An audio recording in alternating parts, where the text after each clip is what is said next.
الحمد للہ رب العالمین والصلاة والسلام على سید المرسلین اما بعد فاعوذ باللہ من الشیطان الرجیم بسم اللہ الرحمن الرحیم الصلاة والسلام علیک یا رسول اللہ الصلاة والسلام علیک یا رسول وعلی آلک واصحابک یا حبیب اللہ وعلی آلک واصحابک یا حبیب الصلاة والسلام علیک یا نبی اللہ الصلاة والسلام علیک یا وعلی آلک واصحابک یا نور اللہ وعلی آلک واصحابک یا نور. میرے پیارے اور محترم اسلامی بھائیوں اور مدنی چینل کے ناظرین، اللہ والوں کی باتیں اس میں آپ سب کو مرحبا کہتے ہیں. آئیے پہلے اچھی نیتیں کر لیتے ہیں. الحمدللہ عز و جل یقیناً مدنی چینل کا سلسلہ سیکھنے، سمجھنے اور بہت کچھ حاصل کرنے کے لیے دیکھتے ہیں.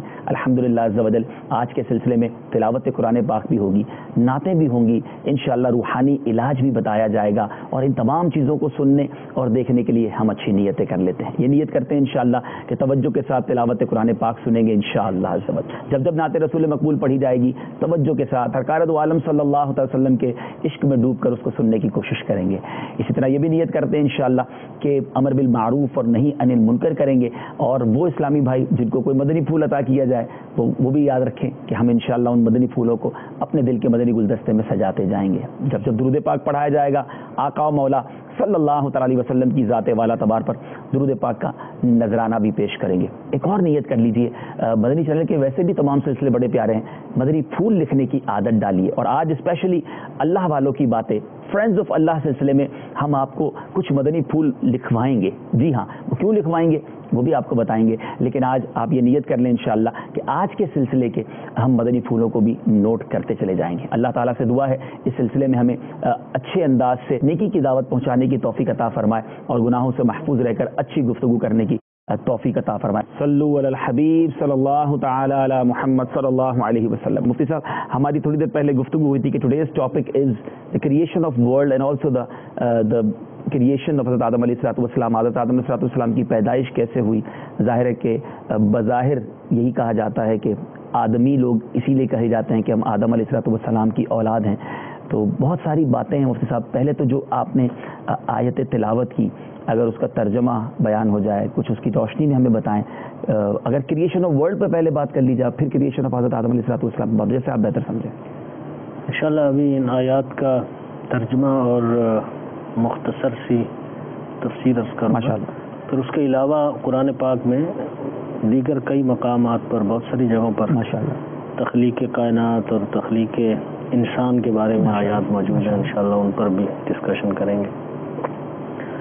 وَإِذْ قَالَ رَبُّكَ لِلْمَلَائِكَةِ إِنِّي جَاعِلٌ فِي الْأَرْضِ خَلِيفَةً.